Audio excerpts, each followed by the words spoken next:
જો હવે વિદ્યાર્થી મિત્રો આપણો એના પછીનો પ્રશ્ન આવે છે લોક અદાલતો અને જાહેર હિતના દાવાઓ. તો લોક અદાલતોમાં જુઓ, આપણે કહ્યું છે કે સ્થાનિક કક્ષાએ સમાજના ગરીબ અને શોષિત લોકોને સરળ રીતે ઝડપી અને સસ્તો ન્યાય મળે એ હેતુથી લોક અદાલતોનું આયોજન કરવામાં આવ્યું છે. મિત્રો આ પણ મહત્ત્વનું છે કે સ્થાનિક કક્ષાએ સમાજના જે આપણા ગરીબ અને શોષિત વર્ગ કે જે એકદમ નબળા કે જે ગરીબી રેખા નીચે જીવે છે તેવા વર્ગના જે લોકો છે તે લોકોને ઝડપી અને સસ્તો ન્યાય મળે એ હેતુથી લોક અદાલતોનું આયોજન કરવામાં આવ્યું છે. લોક અદાલતોના પક્ષકારો માટે અમદાવાદમાં કાનૂની સેવા સત્તામંડળ નામની સંસ્થા મફત કાનૂની સહાય અને માર્ગદર્શન કેન્દ્ર તરીકે કામ કરે છે. મિત્રો આ ધ્યાનમાં રાખવાનું કે લોક અદાલતો જે છે તે પક્ષકારો માટે થઈને કાનૂની સેવા સત્તામંડળ નામની સંસ્થા મફત કાનૂની સહાય અને માર્ગદર્શન કેન્દ્ર તરીકે કામ કરે છે. લોક અદાલત રવિવાર કે રજાના દિવસે બંને પક્ષકારોની સંમતિથી જિલ્લા મથકે અથવા તાલુકા મથકે યોજવામાં આવે છે. જો શું કહ્યું આપણને કે એ જે લોક અદાલતો છે તે રવિવારના દિવસે કે રજાના દિવસે બંને પક્ષકારો કે જે કેસ કરનાર છે તે પક્ષકાર અને જેના સામે કેસ કર્યો છે એ પક્ષકાર જેના સામે કેસ કર્યો છે તે વ્યક્તિ બરાબર એ બંનેની સહમતિથી જિલ્લા મથકે અથવા તાલુકા મથકે યોજવામાં આવે છે. લોક અદાલતોની કામગીરી સ્વૈચ્છિક હોય છે. લોક અદાલતોની જે કામગીરી હોય તે કેવી હોય? સ્વૈચ્છિક ધોરણે કરવામાં આવી હોય. અને લોક અદાલતોમાં મુખ્યત્વે મોટર વાહન અકસ્માત, શું કહ્યું છે? લોક અદાલતમાં મુખ્યત્વે મોટર વાહન અકસ્માત અને વળતર, બરાબર, એટલે કે એના માટે કે કોઈ પણ પ્રકારે અકસ્માત થયો હોય એ અકસ્માતના દાવા અને એની સામે વળતર અંગેના જે દાવા છે તે. પછી કે છે લગ્ન વિચ્છેદ એટલે કે છૂટાછેડા અને એની સાથે ભરણ પોષણ, સામાન્ય લેણા, ખાનગી ફરિયાદો, પોલીસ ફરિયાદો વગેરે બાબતો અંગેના વિવાદો ઉકેલવામાં આવે છે. જો હવે એટલું ધ્યાનમાં રાખવાનું કે લોક અદાલતમાં કયા કયા ચુકાદાઓ આપવામાં આવે છે. તો મોટર વાહન અકસ્માત અને વળતર, લગ્ન વિચ્છેદ એટલે કે છૂટાછેડા, ભરણ પોષણ, સામાન્ય લેણા, ખાનગી ફરિયાદો, પોલીસ ફરિયાદો વગેરે બાબતો અંગેના વિવાદો ઉકેલવામાં આવે છે.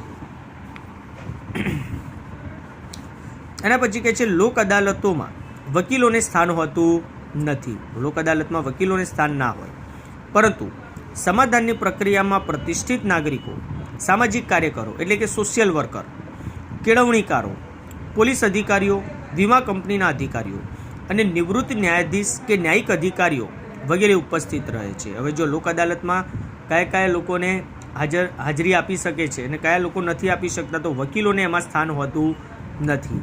પરંતુ સમાધાનની પ્રક્રિયામાં પ્રતિષ્ઠિત નાગરિકો, સામાજિક કાર્યકરો, કેળવણીકારો, પોલીસ અધિકારીઓ, વીમા કંપનીના અધિકારીઓ, નિવૃત્ત ન્યાયાધીશ કે ન્યાયિક અધિકારીઓ વગેરે તેમાં ઉપસ્થિત રહે છે.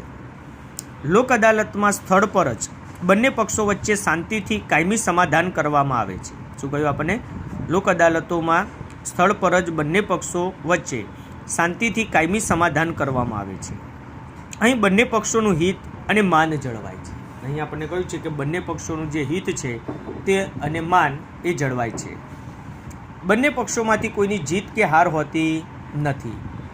વર્ષોથી વિલંબમાં પડેલા કેસોનો ઝડપી અને બિનખર્ચાળ નિકાલ થાય છે.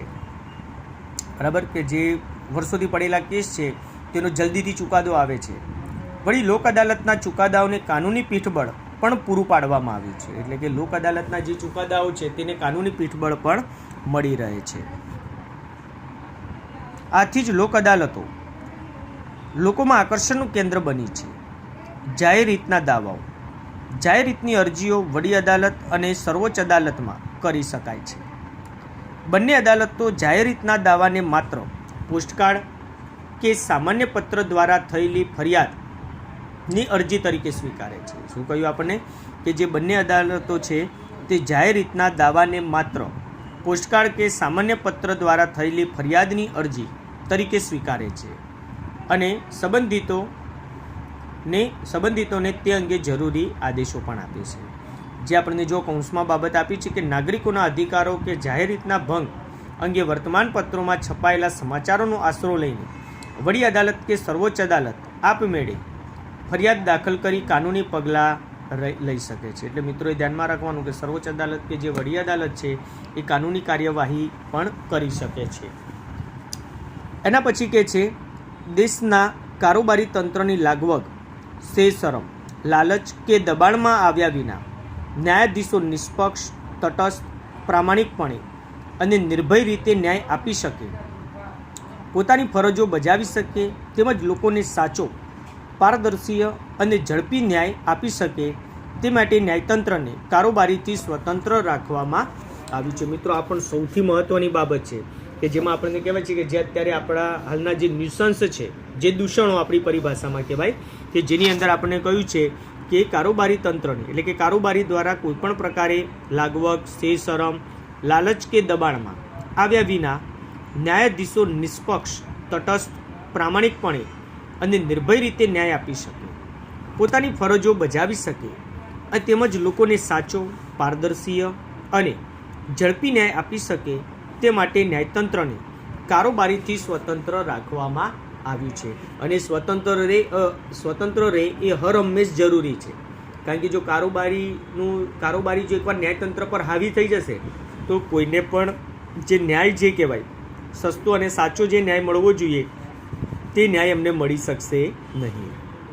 ભારતના બંધારણમાં ન્યાયતંત્રની સ્વતંત્રતા માટે કેટલીક જોગવાઈઓ પણ કરવામાં આવી છે. એટલે કે આપણા બંધારણની અંદર પણ જોગવાઈ કરવામાં આવેલી છે આપણા ન્યાયતંત્રની સ્વતંત્રતા માટે.